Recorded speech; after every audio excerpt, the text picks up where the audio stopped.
Hello everyone, I'm Brian. Today I'm reacting to Doctrine of Karma, Part 1, Drishta and Adrishta. Phala. I don't know if I said that correctly, but I tried. So this is Tadatmananda's version of Karma, I'm hoping. The second part I think is dealing with free will. So let's go ahead and get with Part 1. CC's on.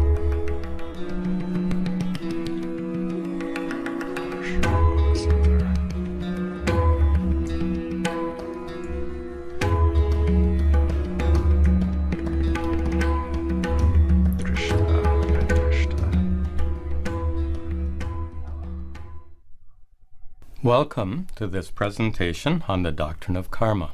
I hope you'll find it helpful. The Doctrine of Karma is a complicated and confusing topic for many people. Sri Krishna himself admits its complexity in the 4th chapter of the Bhagavad Gita when he says in verse 17, Gahana karmano gatihi. Karmanaha gatihi, the ways of karma are gahana, very deep and mysterious.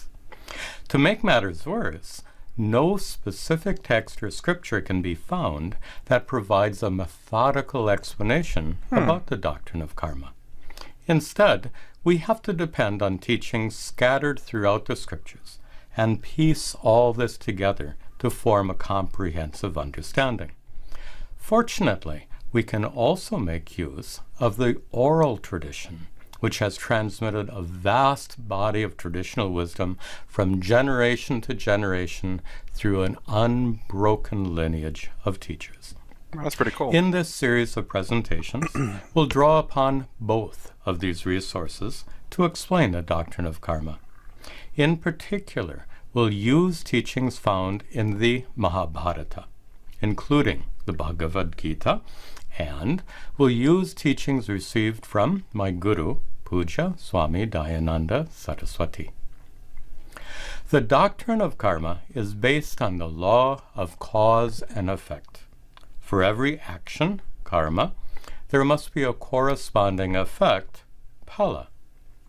Phala literally means the fruit or result of an action. What appears to be a simple principle becomes surprisingly complicated when all the factors in a situation are considered. Let's begin with a simple example. On a billiard table, using a cue stick to strike a ball is a karma. And for that karma, there is a corresponding phala, the ball moves. But sometimes you can strike the ball and it'll move in a completely unexpected direction. How can this happen?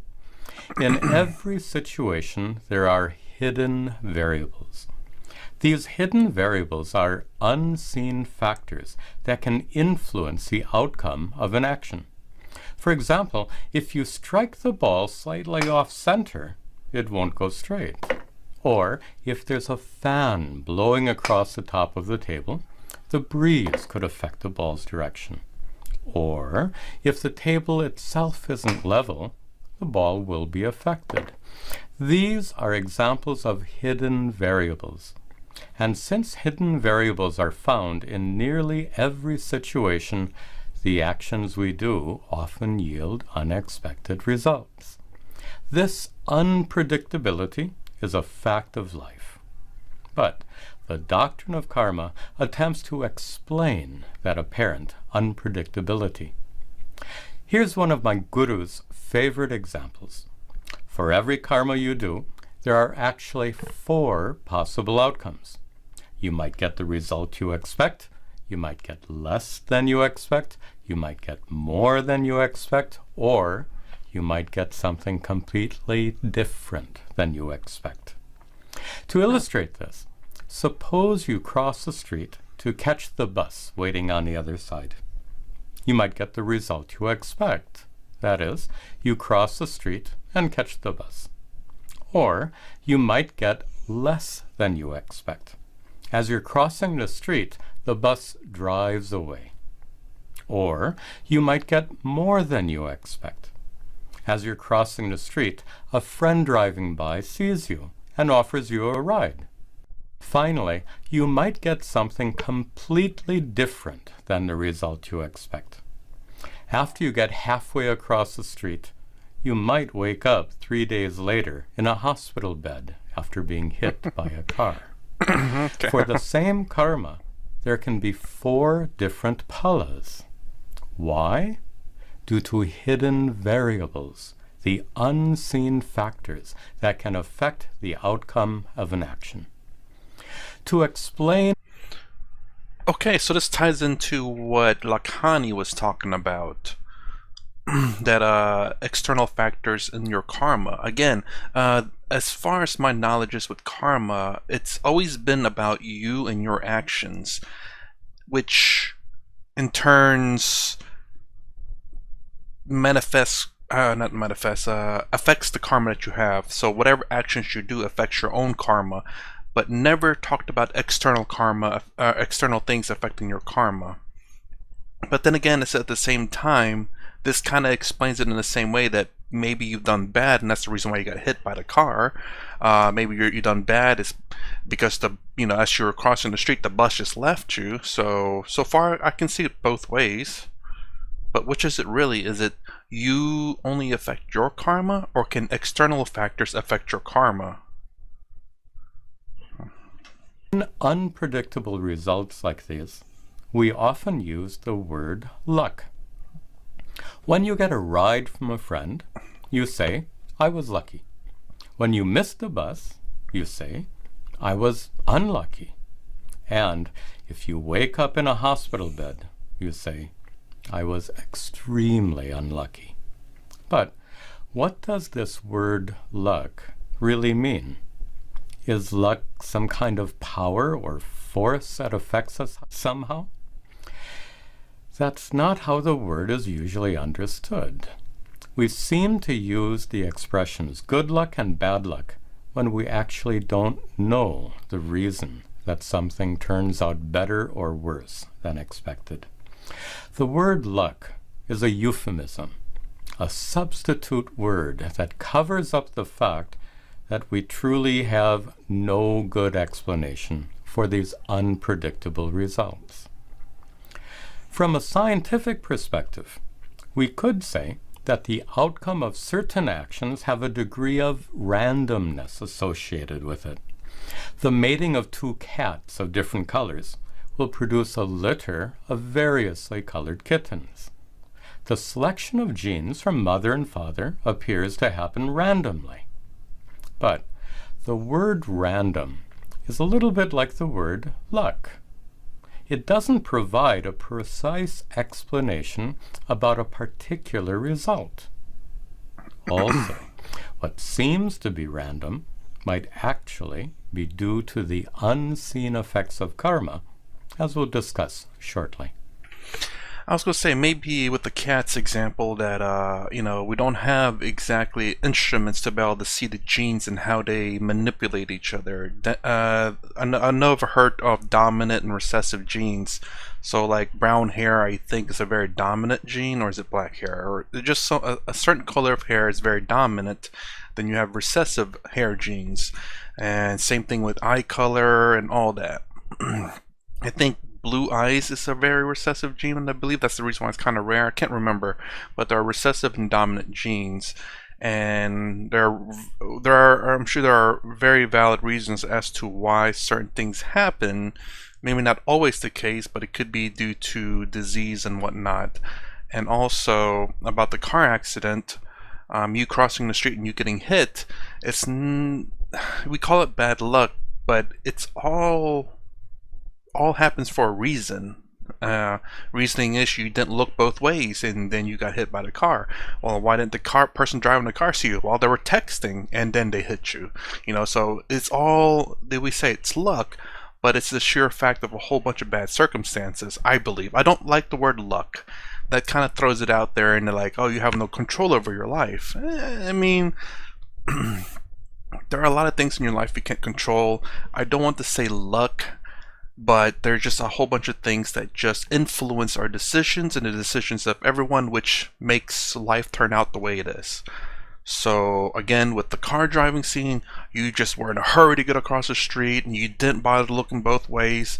The person that's driving the car just texting at that happenstance moment and they hit you. Not necessarily luck. Your decision to be in a hurry and not look both ways, and their decision to text while driving is accumulation of a bad event, not luck. Or and just imagine if you just happen to like just look both ways and you're like, oh, that dude's coming, he's going fast, he's not gonna let me cross. Then you stop. Well, that luck never happened. I don't like the word luck, but I can see why it's used. Luck tends a lot of people tend to use luck as things like you said, unforeseen things we just happens that are bad. The rishis of ancient India refused to accept the unpredictability of results without a proper explanation. So, why do we zoom in on his hands there? But yes, I love this. This is like, I don't like the word luck because it just throws it out there and they developed what we know as the doctrine of karma. They based their teachings partly on scriptural revelation, partly on their own empirical observations about life, and partly on reasoning. The doctrine of karma they developed has the ability to clearly and comprehensively describe how and why our actions often have unexpected, unpredictable results. Their explanation begins with the assertion that for any action, karma, there are actually two kinds of results, phala. The first kind of result is Drishta Phala. Drishta means seen, so Drishta Phala is a result that is seen to be immediately produced by a karma, and that Drishta Phala is produced according to the natural laws known to science. When I drop this ball, my karma will produce a Drishta Phala, an immediate seen result. That is, the ball will fall according to the law of gravity. The second kind of result is Adrishta Phala. Adrishta means unseen. Adrishta Phala is a result that's not seen or experienced immediately after a karma is performed. It's a result that fructifies later in this life or in a future life, according to the laws of karma. So, Adrishta Phala is a result that is pending, so to speak. It is waiting to fructify. To illustrate this, suppose I drop this ball, but instead of falling, it remains suspended in the air, waiting to fall, like this.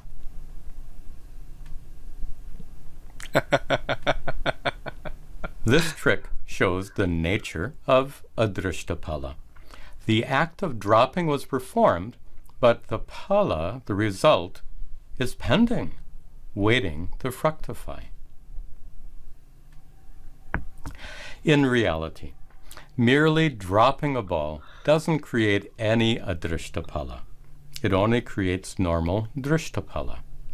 According to the doctrine of karma, Adrishta Phala is only created by the performance of certain actions, our so-called good deeds and bad deeds, which are properly known as punya karmas and papa karmas. Punya karmas are pious dharmic actions, like prayer, rituals, acts of kindness, service to others, and so on. Papa karmas, on the other hand, are actions which are adharmic or harmful. The performance of punya karma produces punya, which is Adrishta Phala, that will eventually fructify to make the outcome of an action better than expected. Likewise, the performance of a papa karma produces papa, which is Adrishta Phala that will eventually fructify to make the outcome of an action worse than expected. This is a basic principle of the doctrine of karma. Our so-called good and bad deeds Our punya and papa karmas will produce desirable and undesirable results for us when they fructify at some time in the future. Okay, so karma, punya, and papa. So karma, good deeds and bad deeds. Phala is the results, whether it's be immediate or later on. And then later on you get good deeds results or bad deeds result. Basically, the results either turn out good or bad based on the deeds that you've done prior. Because you do these deeds, and the only way to know whether they turn out good or bad is by Adrishta. It happens later on. It's not an immediate karma action. That's as far as I'm understanding. To understand this better, here's an example. Suppose you're driving a blue car in heavy traffic, and you see a driver who wants to merge into your lane. You'd probably slow down briefly to let him in. This is an example of a punya karma, a good deed. And for this punya karma, you'll receive both Drishta Phala and Adrishta Phala. What kind of Drishta Phala will you receive? Since you had to slow down briefly, you'll arrive at home a few seconds later. And what kind of Adrishta Phala will you receive? There's no way of knowing exactly, but since you performed an act of kindness, you might be the recipient of someone else's act of kindness sometime in the future. Now, consider an impatient driver who deliberately speeds up to prevent the other car from merging.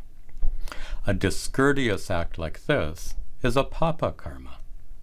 The drishta phala of this discourteous act is that he reaches home a few seconds earlier. And the adrishta phala of his rude act might be that he becomes a recipient of someone else's rude behavior sometime in the future. There's no rule about when and where our adrishta phalas of past actions yield their results. They might fructify shortly after an act is committed, or at a much later date. Or those adrishta phalas might not fructify at all during this lifetime. Okay, I was about to get in touch with that. It's the fact that I don't believe in rebirth. There's been no evidence so far that suggests that. Although there are things that are very fascinating that I remember watching this thing on YouTube where this child remembers their past life. So again, there's no heavy evidence to support it, but that is very interesting that a child remembers things that no one's discovered yet. I believe it's a child believing that she was a Egyptian queen, I believe, and was able to tell certain details about a certain site that was not dug up yet. But I don't know how much I want to believe that yet. So but the fact that of your good and bad deeds happening, I do believe in that. You know, you do good things. I think I've said it in some other videos, as a matter of fact, with the karma series going on. But yeah, that if you do, like if you're in high school, you were good to this person, and there's a bully that's bullying this person, and then 20 years down the life, you apply for a job, and this person that you helped out and that was bullied by another person ends up becoming a CEO, and was looking to hire someone, more than likely will hire you over the bully whenever they remember that. So your good actions in the past has come to fruition 20 years down the road, though. And if they don't, they'll eventually yield their results in a future life. It's inevitable that some of the adrishta phala acquired in our past lives will fructify in the present life. This, according to the doctrine of karma, accounts for the hidden variables we discussed before. A punya karma performed in a past life or earlier in this life can fructify at any time, making things go better than we expect. A papa karma performed earlier can also fructify at any time, making things go worse than we expect.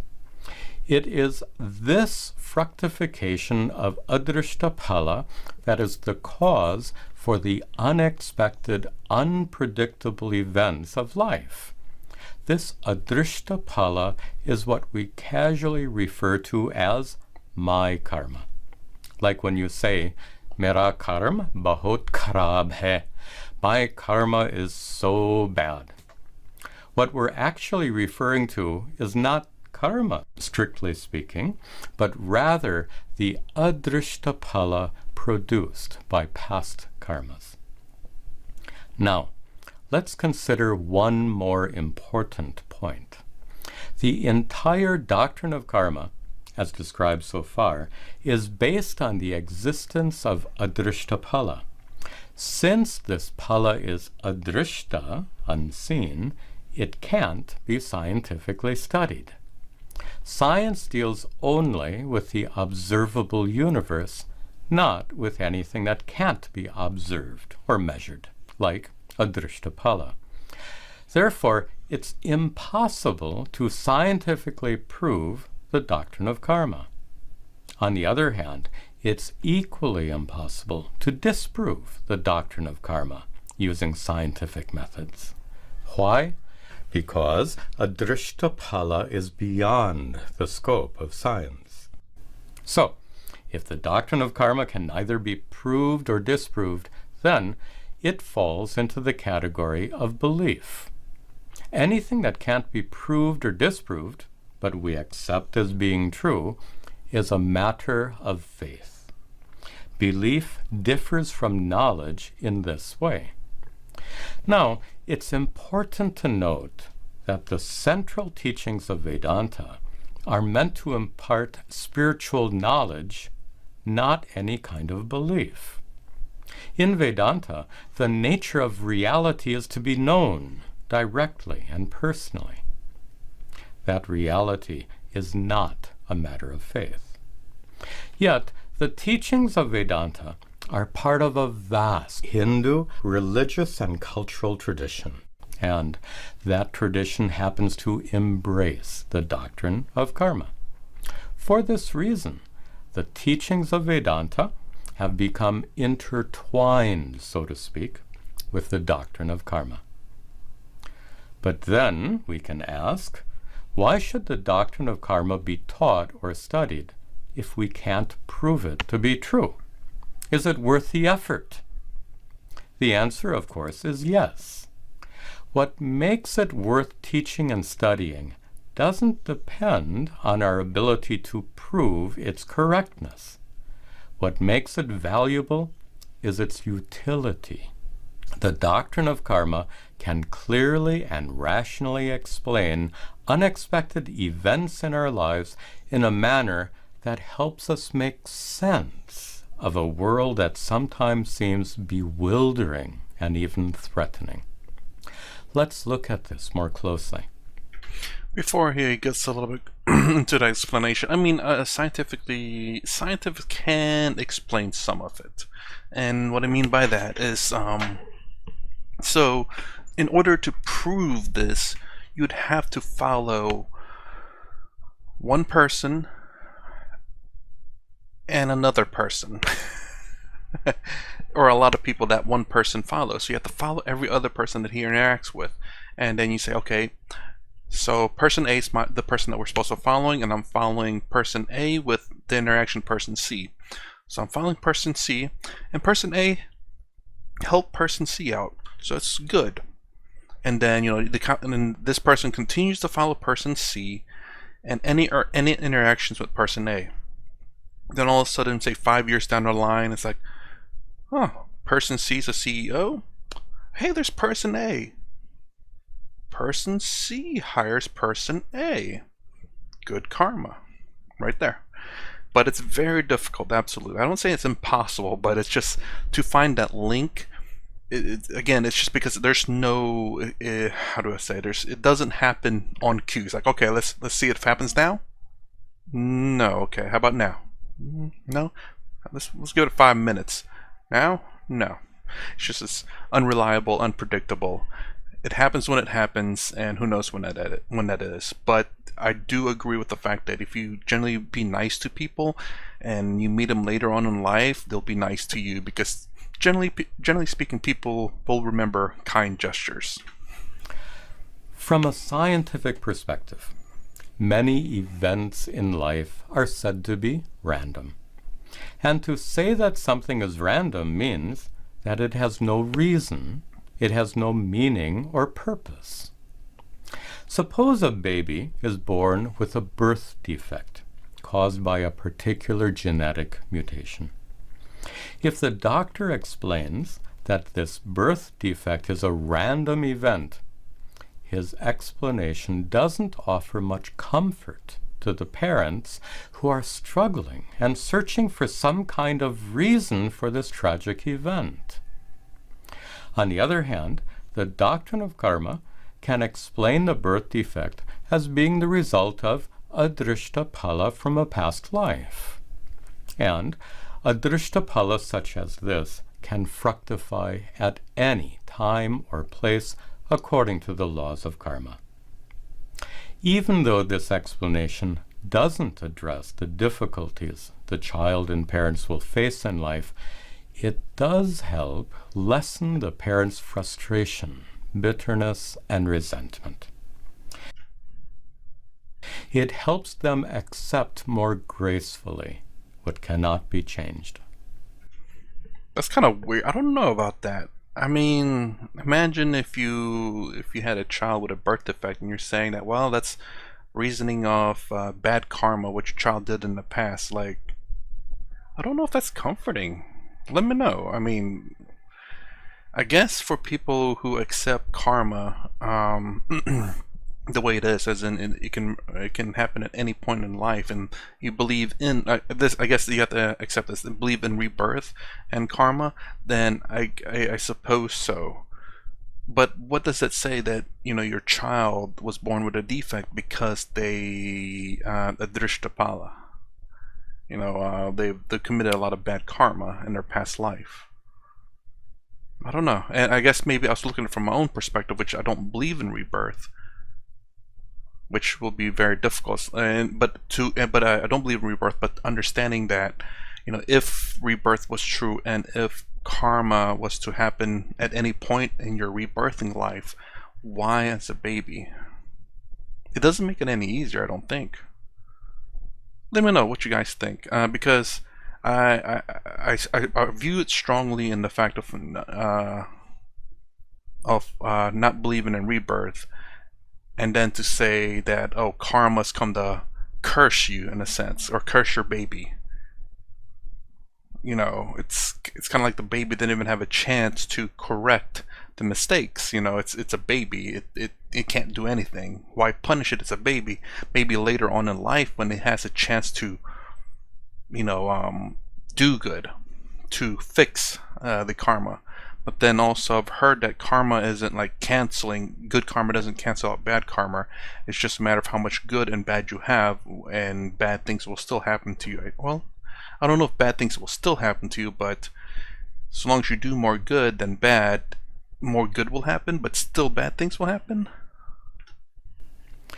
The doctrine of karma is especially useful in addressing the question, why do bad things happen to good people? There's an anecdote about this I'd like to share with you. Many years ago, I was invited to participate in an interfaith panel discussion. The panelists were all clergy members from different religions. There was a Roman Catholic nun, a rabbi, a Christian minister, and a Hindu Swami, me. The audience was comprised of cancer patients, some of whom were terminal, together with their families. One of the questions put to the panel was, why do bad things happen to good people? The explanation that I hear from Christian people here is God works in mysterious ways, which doesn't offer up an answer at all, other than that is part of God's plan and you just have to accept it for whatever it is. That's my assumption that he's going to say for at least the Christian one. Each of the other panelists struggled with this question and offered answers that didn't seem very helpful. The Roman Catholic nun said that life is a divine mystery. We can never know the mind of God. But if that's really the case, then we simply don't know why good people get terminal cancer.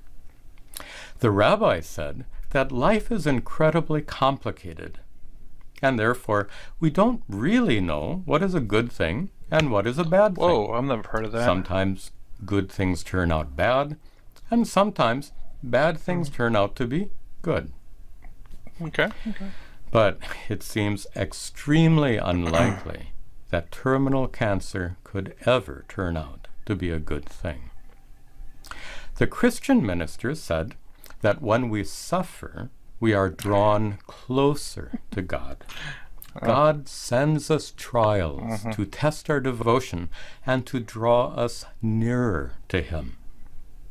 Unfortunately, this explanation makes God seem like a jealous spouse who uses emotional manipulation.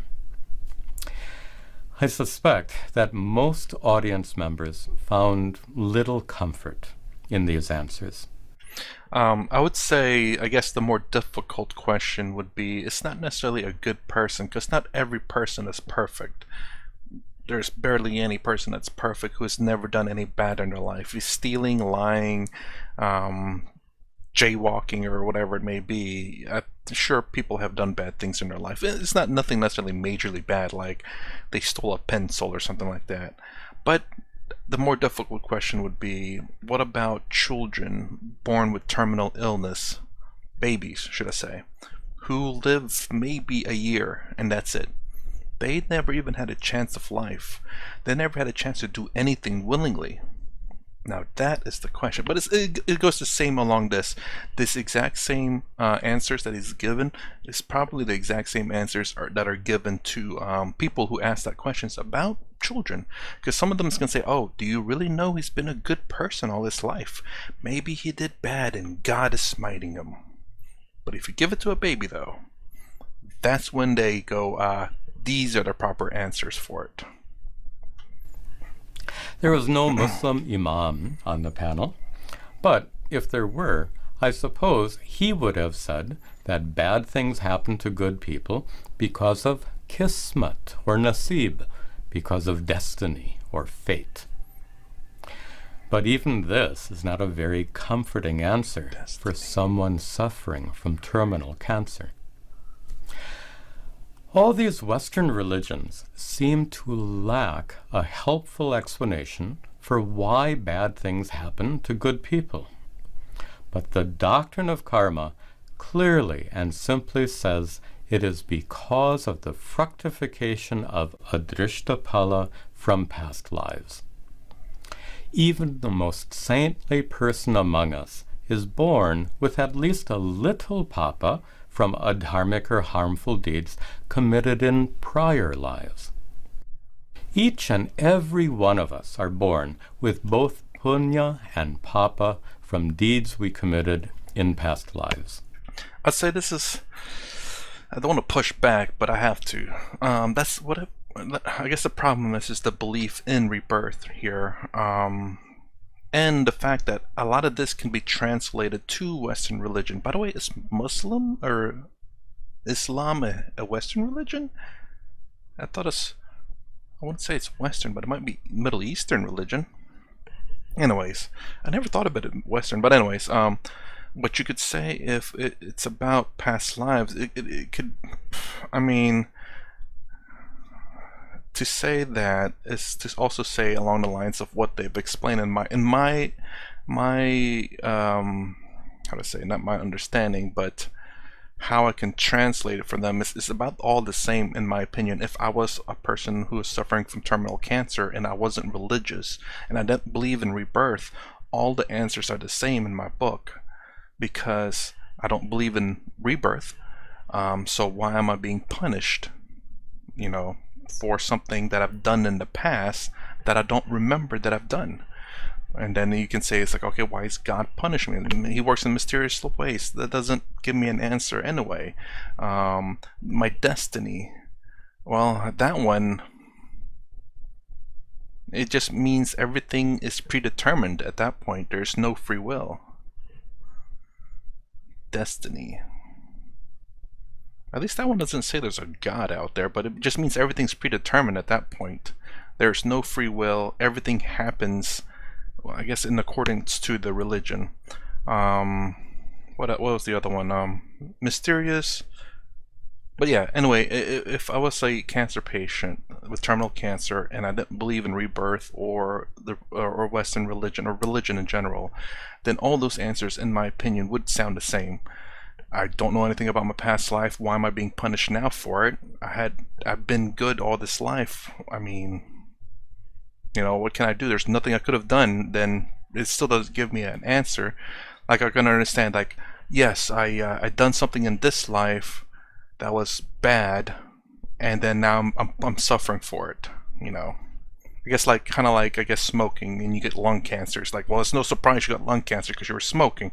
It's like, okay, I get it. You know, that is a more direct karma, but it's more of cause and effect that doesn't really require karma to believe. Again, this is coming from a perspective of a Western person who probably doesn't understand karma or believe in karma, and maybe even is atheistic in terms of, you know, religion and stuff. But yeah, again, let's just continue. Due to our papa, each of us will suffer in ways that we don't deserve based on our deeds in this life. Similarly, due to our punya, each of us will enjoy wonderful things that we don't deserve based on our deeds in this life. A teenage student of mine once complained that all this seems unfair. Why should we suffer or be rewarded in this life for deeds we committed in a prior life? I was going to say that.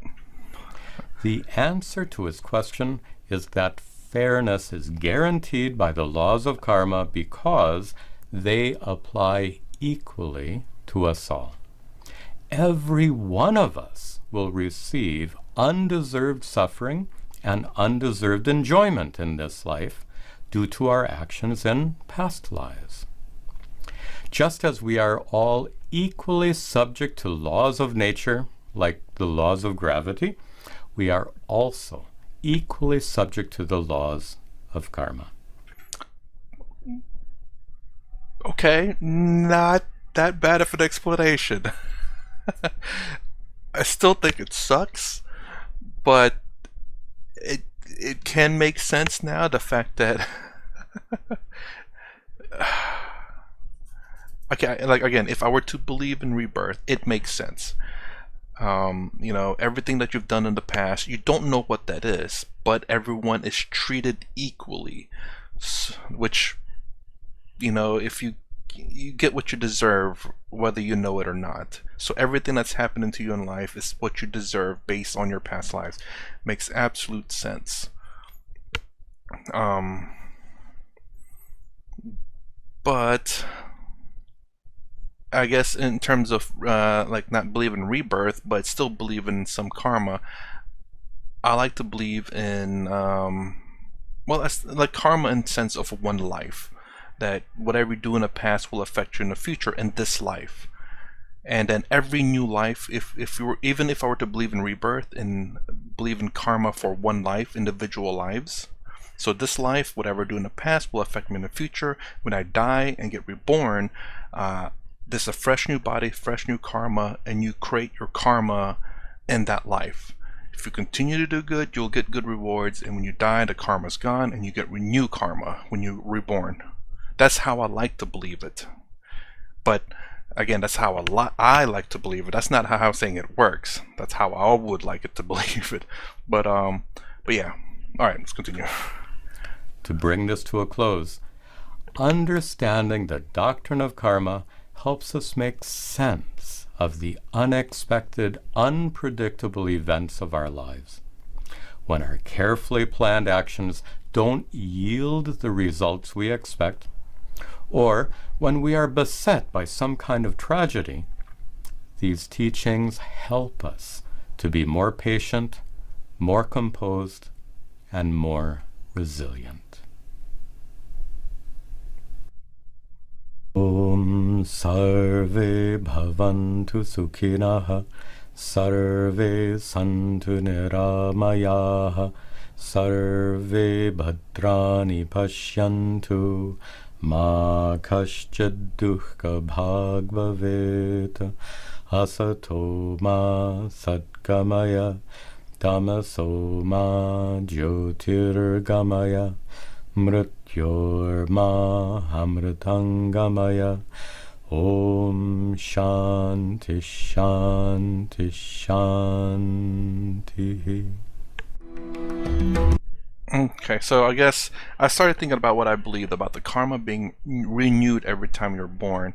I guess that would be a bit of a difficult way to explain why children are born, or babies are born with cancer and stuff. But at the same time, it doesn't necessarily have to.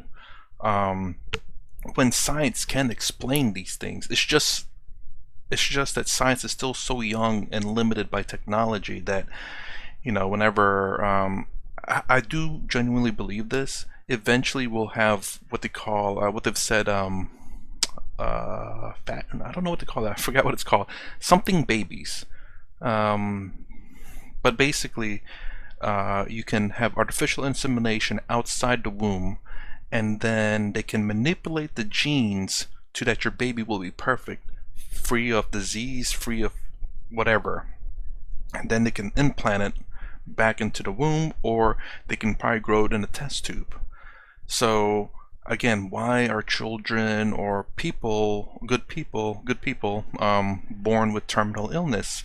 It's something to do with your genetics, and that actually still goes along with karma, mind you, which I do believe in. This particular karma, your genetic karma, you could say, your DNA, RNA. All these diseases are